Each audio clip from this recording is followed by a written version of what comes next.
மைதா, கொஞ்சம் சுகர், அதுக்கப்புறமேட்டு கொஞ்சம் சால்ட், அப்புறம் பட்டர்.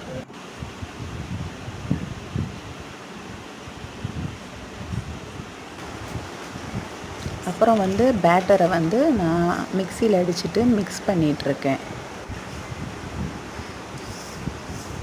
ரொம்ப கோதுமை மாவு கண்டன்சிக்கு மிக்ஸ் பண்ணக்கூடாது, கொஞ்சம் பட்டும் படாமல் மிக்ஸ் பண்ணணுங்க. கொஞ்சம் விரிசலாக இருந்தாலும் ஒன்றும் பிரச்சனை கிடையாது. அதை அலுமினியம் ஃபாயில் பேப்பரில் வச்சு நான் ஃப்ரிட்ஜில் ஸ்டோர் பண்ணுறேன். அப்புறம் ஆப்பிள் நான் 1 kg எடுத்திருக்கேன்.